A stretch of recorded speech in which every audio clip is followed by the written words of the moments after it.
Hello दोस्तों, easy way tutorial में आप सभी का स्वागत है। मैं हूं अनुराग सर और इस वीडियो में आप लोग के साथ मैं डिस्कस करने वाला हूं सीटेट पेपर 2 के साइंस के क्वेश्चंस। इसके पहले भी साइंस के बहुत सारे क्वेश्चंस मैंने आपके साथ डिस्कस किया हुआ है। अगर आपने वो वीडियो नहीं देखा है तो वीडियो प्लेलिस्ट पे आपको मिल जाएगा, वहाँ से देख लीजिएगा। तो चलिए देखते हैं क्वेश्चन नंबर 22 क्या दिया है। क्वेश्चन नंबर 22 बोला है उच्च प्राथमिक स्तर पर रासायनिक अभिक्रिया, है ना, जो केमिकल जो रिएक्शंस होते हैं। ये जो क्वेश्चन है ये आपका साइंस का पेडागोजी का क्वेश्चंस है।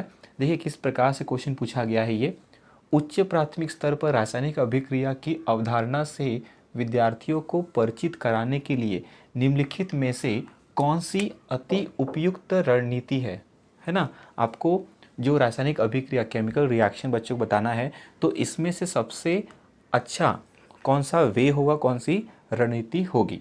देखिए पहला जो बोला है रासायनिक अभिक्रिया को परिभाषित करना, यानी उसका डेफिनेशन या उसकी परिभाषा बता देना तथा उदाहरण देना। तो क्या हम सिर्फ बच्चों को सिर्फ परिभाषा बता देंगे और उसको उदाहरण बता देंगे तो क्या हो जाएगा?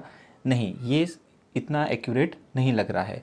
उसके बाद देखिए सेकंड बोला है उन रासायनिक अभिक्रियाओं पर परिचर्चा करना जिनका विद्यार्थियों ने उनके जीवन में, जो उनके लाइफ में संभावित रूप से अवलोकन कर रखा है, यानी ऑब्जर्व कर रखा है।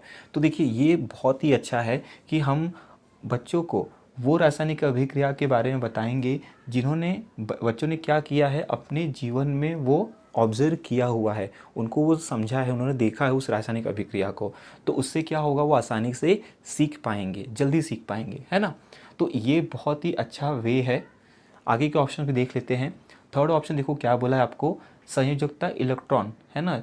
तो जो वैलेंस इलेक्ट्रॉन होता है, संयोजकता इलेक्ट्रॉन और इलेक्ट्रॉनिक विन्यास यानी इलेक्ट्रॉनिक कॉन्फ़िगरेशन जो होता है की अवधारणा की व्याख्या करना, यानी उनको सिर्फ ये समझा देना। तो ये भी क्या है, एकदम सही नहीं है। तो ये भी निकल जाएगा। फर्स्ट भी इतना एक्यूरेट नहीं था, तो फर्स्ट और थर्ड भी निकल जाएगा। और ये जो थर्ड बोला है इसमें बेसिकली क्या है, हमको रासायनिक अभिक्रिया के बारे में बताना है, तो ये उतना रिलेट नहीं है उससे। तो फोर्थ वाला देखते हैं क्या दिया है। देखिए रासायनिक समीकरणों को प्रतीकात्मक रूप में लिखना तथा देखिए ये जो दिया है प्रतीकात्मक मतलब क्या, सिंबल्स के फॉर्म में लिखना। तो अगर हमने रासायनिक अभिक्रिया जो है अगर हमने सिंबल के फॉर्म में लिख दिया तथा विद्यार्थियों को अवलोकन के लिए कहना कि हमने क्या किया, इक्वेशंस को लिख दिया, केमिकल इक्वेशन को हमने लिख दिया और बच्चों को बोला है कि इसको आप ऑब्जर्व कीजिए। तो ये भी क्या है, ये भी सही वे नहीं है। तो इन चारों में सबसे जो अच्छा वे है बच्चों को रासायनिक अभिक्रिया समझाने के लिए, बताने के लिए, उसमें कौन सा सबसे अच्छा वे है, ये सेकंड वाला।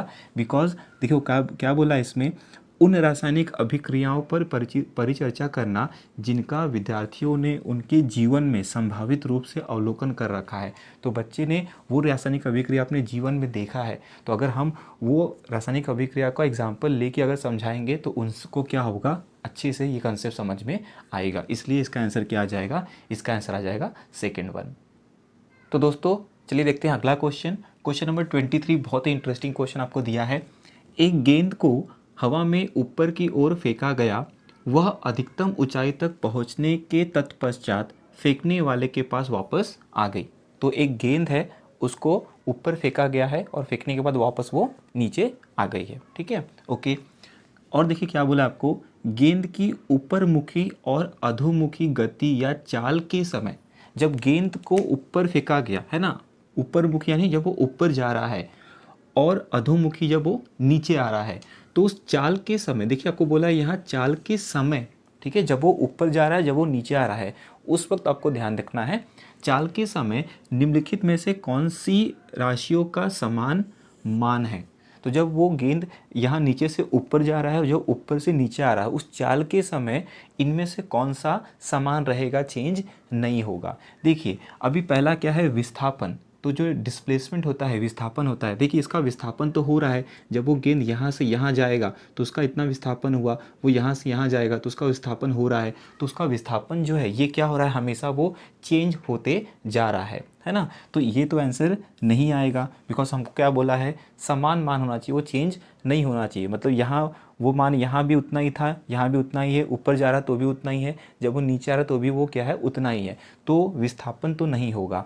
नेक्स्ट बोला है गुरुत्व द्वारा किया गया कार्य। देखिए अभी जो कार्य होता है उसका फॉर्मूला क्या होता है, कार्य का वर्क जो होता है वो होता है फोर्स इनटू डिस्प्लेसमेंट, है ना।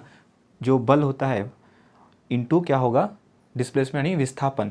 अब जब विस्थापन ही चेंज हो रहा है तो वर्क यानी कार्य भी क्या होगा, चेंज होगा, तो ये भी क्या होगा, इसका ऑप्शन निकल जाएगा। उसके बाद देखिए तीसरा है त्वरण, यानी जो एक्सेलरेशन होता है, त्वरण। तो एक्सेलरेशन, अब देखिए जो एक्सेलरेशन हम लोग लेते हैं, जी का मान जो लेते हैं वो कितना लेते हैं, 9.8 लेते हैं। अब जब बॉल जो है, गेंद जो है, जब ये ऊपर जाएगा तो उस वक्त हम जी का वैल्यू क्या लेते हैं, उस वक्त हम लोग जी का वैल्यू नेगेटिव लेते हैं, क्योंकि जब कोई भी ऑब्जेक्ट जब ऊपर जा रहा है तो ये तो ऊपर जा रहा है, लेकिन जो ग्रेविटी है, जो गुरुत्वाकर्षण है, वो उसको क्या करता है, वो उसको नीचे की तरफ खींचता है ना। और जब ऊपर से नीचे कोई चीज़ आता है तो उसमें क्या होता है, जी उसको नीचे की तरफ चल रहा है और उसका फोर्स भी क्या है, नीचे की तरफ, तो ये क्या होता है, जी का वैल्यू हम लोग प्लस लेते हैं, है ना। तो यहाँ जब ये ऊपर जा रहा है उस वक्त जी का वैल्यू क्या है, हम लोग क्या लेते हैं, नेगेटिव लेते हैं। और जब ऊपर से कोई नीचे आ रहा है उस वक्त जो जी का वैल्यू है वो हम क्या लेते हैं, पॉजिटिव 9.8 लेते हैं। तो इसमें जो त्वरण है ना, एक्सेलरेशन जो है, ये क्या हो रहा है, ये भी क्या हो रहा है, चेंज हो रहा है। ऊपर जाते समय हम लोग नेगेटिव ले रहे हैं और नीचे आते समय हम लोग पॉजिटिव ले रहे हैं। तो ये जो तीनों जो चीज़ें हैं, ये तीनों क्या है, ये समान मान नहीं है, ये चेंज हो रहा है। उसके बाद देखिए आपको फोर्थ में क्या बोला है, गुरुत्व का बल। देखिए जो ग्रेविटेशनल फोर्स होता है, गुरुत्वाकर्षण जो बल होता है, वो बल आपको पता होगा वो सिर्फ मास पे डिपेंड करता है। किस पे डिपेंड करता है, वो मास पे डिपेंड करता है। अब देखिए गेंद जो है, गेंद नीचे से ऊपर जाए या ऊपर से नीचे जाए, उसका जो मास है ना, मास जो है उसका क्या होगा, वो चेंज नहीं होगा, मास समान रहेगा। तो अगर मास जो है वो समान है, वो चेंज नहीं हो रहा है, ओके, तो गुरुत्वाकर्षण बल भी क्या होगा, चेंज नहीं होगा। क्यों, गुरुत्वाकर्षण, ये जो गुरुत्व का जो बल है, ग्रेविटेशनल जो फोर्स है, ये किस पे डिपेंड करता है, मास पे डिपेंड करता है, और मास जो है वो चेंज नहीं होता, है ना। तो इसलिए इसका आंसर क्या आ जाएगा, गुरुत्व का बल आ जाएगा। तो चलिए देखते हैं अगला क्वेश्चन। अगला क्वेश्चन देखिए क्या बोला आपको, 24 क्वेश्चन बोला है, निम्नलिखित में से पादप यानी पौधे सूक्ष्म पोषकों के समुच्चय लघु मात्राओं में पादपों द्वारा अपेक्षित पोषक की पहचान कीजिए। तो इसमें से हमको ये जो चार ऑप्शन दिया है ना, ये चारों जो ऑप्शन दिया है, 4 ऑप्शन आर गिवन, तो इसमें से हमको उसको पहचान करना है जो न्यूट्रिएंट्स जो हैं, जो पौधों के लिए उपयोगी हैं, लेकिन वो कैसे चाहिए, उनको लघु मात्राओं में, है ना, कम मात्रा में। कौन से जो पोषक तत्व हैं पौधों को लगते हैं, याद रखिएगा, कम मात्रा में। तो इसमें आपको ध्यान अगर होगा तो ये जो दिया गया है, जिंक यानी जस्ता, लौह एंड मैग्नीज, ये जो तीनों चीज़ें हैं, ओके, बाकी जो चीज़ें हैं वो भी इनको लगता है। इसमें फर्स्ट तो देखिए ये जो एल्युमिनियम है ये नहीं लगता है, तो ये तो फर्स्ट तो आपको पहली बात निकाल देना है। लेकिन बाकी जो चीज़ें हैं, है ना, तो बाकी जो चीज़ें पौधों को ज़रूरत होती है लेकिन बड़े क्वांटिटी में, तो इसमें आपको बोला क्या है, लघु मात्रा में यानी कम क्वांटिटी में। तो इसमें आपको टेक्स्ट बुक में भी मिल जाएगा कि जिंक जो होता है, जस्ता जो होता है, लौह जो होता है और मैग्नीज, ये चीज़ें पौधों को कैसी चाहिए होती है, लघु मात्राओं में यानी कम मात्रा में चाहिए होती है। तो इसका आंसर जो है, इसका आंसर क्या आ जाएगा, इसका आंसर आ जाएगा second one, that is zinc यानी जस्ता, लौह एंड मैग्नीज। चलिए देखते हैं अगला क्वेश्चन, क्वेश्चन नंबर 25। बोला गया है निम्नलिखित में से उन जंतुओं का समुच्चय कौन सा है, यानी ग्रुप कौन सा है जो सभी बाय निषेचन यानी एक्सटर्नल फर्टिलाइजेशन जो जिसको कहते हैं हम, बाय निषेचन को दर्शाते हैं। देखिए पहला दिया है तितली, मेंढक, मछली, दूसरा दिया है मेढक, मछली, स्टारफिश, मुर्गी, छिपकली तितली और छिपकली तितली मेढक। तो आपको पता होगा जो बाह्य निषेचन जो है, एक्सटर्नल फर्टिलाइजेशन है, ये भी आपको टेक्स्ट बुक में मिल जाएगा। टेक्स्ट बुक में दिया गया है ये कि ये जो है बाह्य निषेचन कौन करता है, मेढक, मछली एंड स्टारफिश, ये करते हैं, ओके। तो इसका आंसर क्या आएगा, इसका आंसर आएगा सेकंड वन। बाकी ये जो फर्स्ट, थर्ड एंड फोर्थ है ये निकल जाएगा। आपको देखिए क्या बोला है, बाह्य निषेचन बोला है, एक्सटर्नल फर्टिलाइजेशन। तो ये जो मेढक, मछली और स्टारफिश है, यही जो है इस ग्रुप में ये क्या करते हैं, एक्सटर्नल फर्टिलाइजेशन यानी बाह्य निषेचन करते हैं। ये सारे जो चीज़ें हैं ये आपको टेक्स्ट बुक जो 7th के जो टेक्स्ट बुक है उसमें ये जो टॉपिक है फर्टिलाइजेशन निषेचन, तो ये जो है ये उसमें दिया गया है उसके बारे में टेक्स्ट बुक में। तो आई होप ये दोनों क्वेश्चन आपको समझा है। Let's see the next question. So next question देखिए आपको क्या बोला है। क्वेश्चन नंबर 26 आपको क्वेश्चन दिया है, निम्नलिखित कथनों को पढ़िए और सही विकल्प का चयन कीजिए। तो आपको अभिकथन दिया है, अभिकथन ए दिया है। देखिए स्टेटमेंट क्या है ये, सूखी हुई किशमिश जो रेजिन्स होते हैं, किशमिश होते हैं, जो सूखी हुई किशमिश को जब कुछ समय के लिए सादे जल में यानी पानी में छोड़ दिया गया तो वह परासरण है ना, ये जो परासरण है जिसको हम लोग क्या कहते हैं, ऑस्मोसिस कहते हैं, ऑस्मोसिस, ओके, परासरण के कारण फूल जाती है। तो जो सूखी हुई जो किशमिश होती है, रेजिन्स होते हैं, अगर हम उसको पानी में रात को रखेंगे है ना, तो सुबह देखते हैं तो कैसे वो फूली हुई दिखाई देती है। तो किसका कारण होती है, वो परासरण के कारण होती है। तो ये जो अभिकथन ए है ये तो सही बात है ना। तो ऑप्शन में देखिए जहाँ ए गलत दिया है, जैसे यहाँ देखिए दिया है ए जो है वो गलत है, तो ये ऑप्शन तो पहले निकल जाएगा बिकॉज ए तो सही है।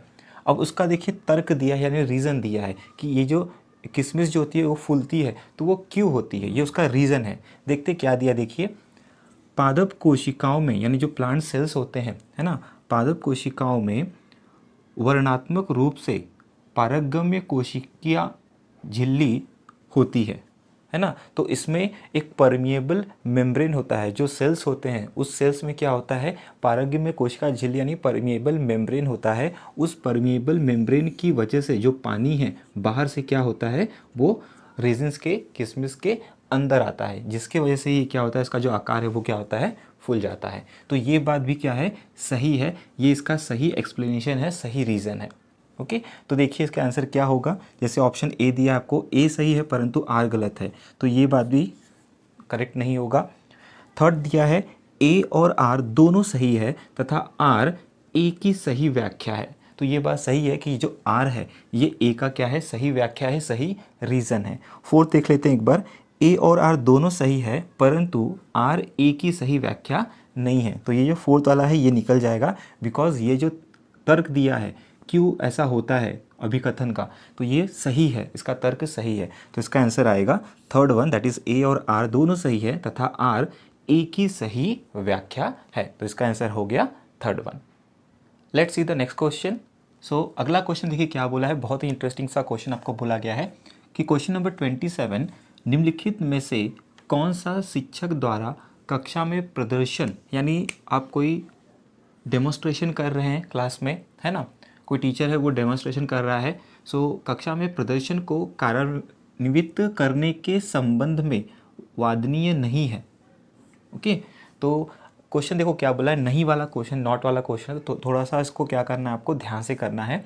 बोला गया है निम्नलिखित में से कौन सा शिक्षक द्वारा कक्षा में प्रदर्शन को कार्यान्वित करने के संदर्भ में वादनीय नहीं है, यानी सही नहीं है, अच्छा नहीं है। ठीक है देखते हैं, पहला ऑप्शन देखिए क्या बोला है, प्रदर्शन को व्याख्याओं से संपूरक करना या पूरा करना। तो जो भी डेमोन्स्ट्रेशन हम कर रहे हैं, मान लीजिए हम साइंस के कोई डेमोन्स्ट्रेशन कर रहे हैं, तो उसमें जो भी हम डेमोन्स्ट्रेशन करेंगे तो उसमें उसको प्रॉपर वे में एक्सप्लेन करके है ना, व्याख्याओं से उसको पूरा करना, तो इसमें तो कोई बुराई नहीं है। जो भी डेमोन्स्ट्रेशन हम कर रहे हैं उसको एक्सप्लेनेशन के साथ हम एक्सप्लेन करेंगे, समझाएंगे बच्चों को, तो ये तो बराबर है बिकॉज हमको नहीं वाला पूछा है, इसमें से क्या नहीं सही नहीं है, तो ये तो बराबर है। सेकेंड बोला है परिचर्चा के साथ, परिचर्चा यानी डिस्कशन के साथ है ना, बच्चों के साथ डिस्कशन के साथ प्रदर्शन का अनुगम करना, तो जो बच्चे होंगे उनके साथ डिस्कशन करके वो उसको स्टार्ट करना, तो इसमें भी कोई प्रॉब्लम नहीं है। ओके थर्ड देखते हैं क्या बोला है, कक्षा में कार्यान्वित करने से पूर्व प्रदर्शन का अभ्यास करना। तो ये बहुत अच्छा है कि जैसे आप कोई मान लीजिए कोई इक्विपमेंट आप दिखाने जा रहे हैं है ना, पहले वो चेक कर लीजिए कि वो सही काम कर रहा है कि नहीं कर रहा है, या मेन टाइम पे वो काम ही नहीं करेगा, तो रिहर्सल करना बहुत ज़रूरी है ना, कोई डेमोन्स्ट्रेशन अगर हम करा रहे हैं तो कक्षा में जो कार्यान्वित करने से पूर्व प्रदर्शन का अभ्यास करना ये भी सही है। तो ये तीनों जो हैं इसमें कोई भी प्रॉब्लम हमको नज़र नहीं आ रहा है, ये बराबर है। फोर्थ वाला देखते हैं क्या बोला है, समय पूर्व, ओके समय पूर्व ही उन अनुबंधों या संबंधों पर बल देना जिनका निर्माण करना विद्यार्थियों के लिए आवश्यक है। अब देखिए इसमें प्रॉब्लम है ये वर्ड समय पूर्व, जब भी हम कोई डेमोन्स्ट्रेशन करते हैं तो उसका एक ऑर्डर होता है, एक स्टेप बाय स्टेप होता है तो अगर ऐसा नहीं कि कोई मैं अगर डेरिवेशन का कुछ मैं डेमोन्स्ट्रेशन करना चाहता हूँ जिसकी वजह से डेमोन्स्ट्रेशन का इक्वेशन आएगा, तो सबसे पहले मैं जो लास्ट का प्रोसेस होगा वो बच्चे को पहले ही बता दूँ, तो उससे बच्चे को समझेगा नहीं। समय पूर्व हम नहीं बता सकते, उसका एक प्रॉपर हमको सीक्वेंस या प्रॉपर हमको क्या करना पड़ेगा, एक ऑर्डर को फॉलो करना पड़ेगा। तो इन चारों में से इन तीनों में कोई प्रॉब्लम नहीं है, लेकिन ये जो है ये सही नहीं है। तो इसमें आपको देखो क्या बोला है कि जो डेमोन्स्ट्रेशन हम करेंगे, जो टीचर करेगा, तो उसमें डेमोन्स्ट्रेशन से जो रिलेटेड है कौन सा वंदनीय नहीं है, सही नहीं है। तो इसका आंसर जो आएगा वो आएगा ये फोर्थ वन, ये बराबर नहीं है। याद रखिएगा, आपको नहीं वाला बोला है, तो नहीं में थोड़ा सा आपको ध्यान रखना है। ओके, तो इसका आंसर क्या आ जाएगा, इसका आंसर आ जाएगा फोर्थ वन।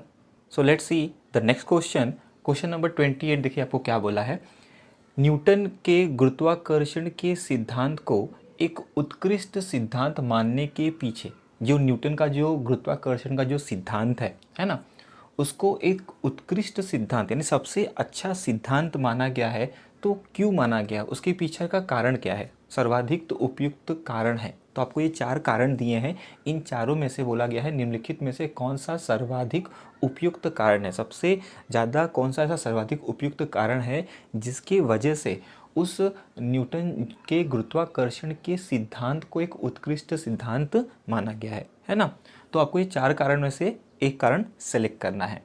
चलिए देखते हैं, पहला जो रीज़न दिया है, पहला कारण क्या दिया है आपको इसमें, इसे परिशुद्ध गणित भाषा, ठीक है, गणित भाषा का प्रयोग करके सूत्रबद्ध किया गया है। तो पहला कारण क्या हो सकता है कि जो न्यूटन ने जो गुरुत्वाकर्षण का जो सिद्धांत दिया है उसको एक प्रॉपर मैथमेटिकल फॉर्म में लिखा गया है, इसके लिए वो सबसे अच्छा है क्या, तो ऐसी बात तो नहीं है, तो ये फर्स्ट तो नहीं होगा, है ना।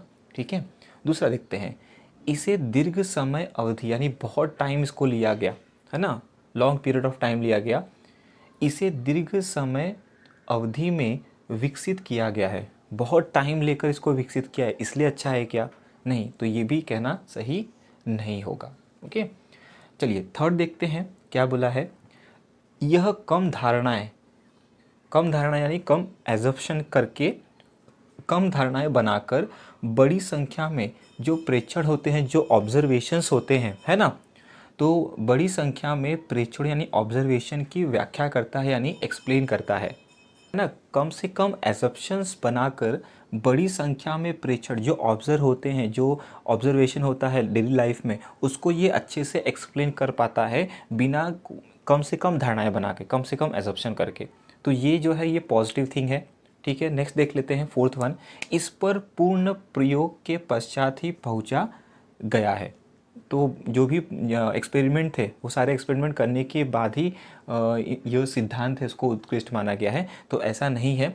तो इसमें अगर आपने देखा होगा ये जो थर्ड वाला है, ये थर्ड जो है बाकी तीनों से सबसे बेस्ट है। क्यों, क्योंकि इसमें ये जो न्यूटन के गुरुत्वाकर्षण का जो सिद्धांत है, इस सिद्धांत में कम उन्होंने धारणाएं की हैं, कम अजम्पशंस किया है, और जो उन्होंने ऑब्जर्वेशन की जो एक्सप्लेनेशन किया है कि जो चीज़ें होती हैं वो इसकी वजह से होती है, जो उन्होंने एग्जाम्पल बताया है डेली लाइफ में, उसमें ये क्या होता है, ये फॉलो प्रॉपर वे में होता है, जिसकी वजह से जो न्यूटन के गुरुत्वाकर्षण का जो सिद्धांत है उसको क्या माना गया है, उत्कृष्ट माना गया है, because of less assumptions. Okay, तो इसका आंसर क्या आएगा, इसका आंसर आ जाएगा थर्ड वन।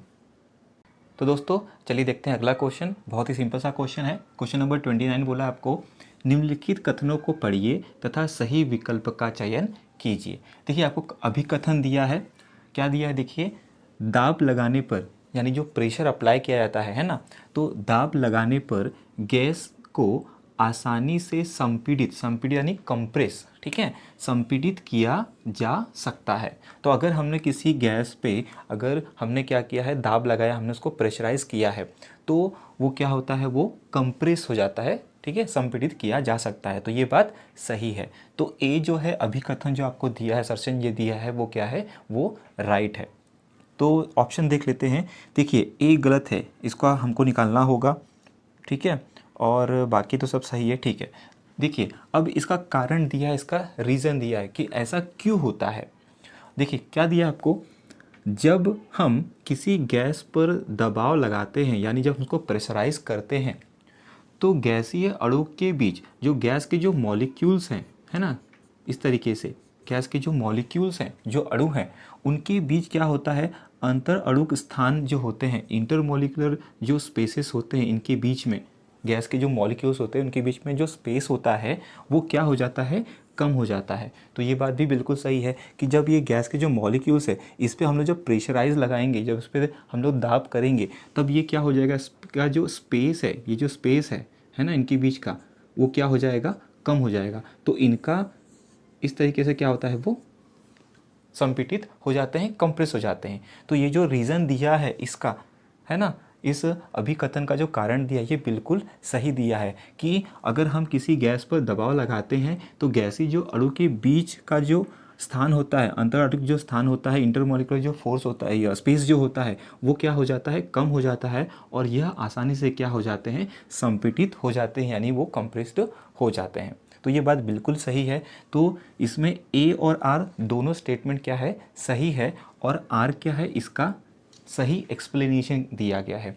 तो देखिए क्या हो जाएगा, इसमें फर्स्ट क्या दिया है, ए सही है परंतु आर गलत है, तो ये निकल जाएगा।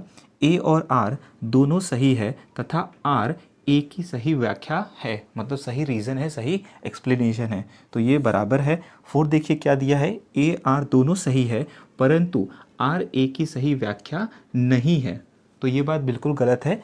तो ये फोर्थ वाला ऑप्शन इसका नहीं आएगा, इसका क्या आएगा, इसका आंसर आएगा थर्ड वन। तो दोस्तों चलिए देखते हैं अगला क्वेश्चन। क्वेश्चन नंबर 30 देखिए क्या बोला आपको, विभिन्न पदार्थ जो प्रकृति से प्राप्त होता है, जो हमको नेचर से प्राप्त होता है, उसको क्या कहते हैं, प्राकृतिक संसाधन, नेचुरल जो रिसोर्सेस होते हैं, ठीक है, नेचुरल रिसोर्सेस कहलाते हैं। निम्नलिखित में से कौन सा एक प्राकृतिक संसाधन नहीं है, देखिए कौन सा बोला है, नहीं वाला क्वेश्चन है ये, तो हमको इसमें बताना है कि कौन सा प्राकृतिक संसाधन नहीं है, यानी जो हमको नेचर से प्राप्त नहीं होता है। ओके, देखिए पहला जो है खनिज, तो ये हमको नेचर से प्राप्त होता है ना। जो मृदा होती है, जो मिट्टी होती है, वो भी हमको नेचर से प्राप्त होती है, प्रकृति से प्राप्त होती है।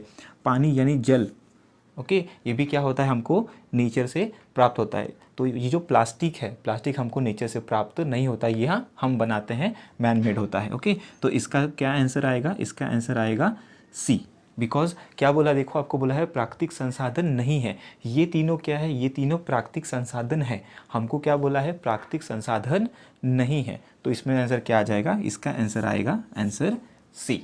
कि बहुत देखिए बहुत ही सिंपल सा क्वेश्चन है, 1 मार्क का क्वेश्चन। तो दोस्तों इस वीडियो में मैंने आप लोगों के साथ जितने भी क्वेश्चन डिस्कस किए, उम्मीद करता हूँ आपको समझ में आए होंगे।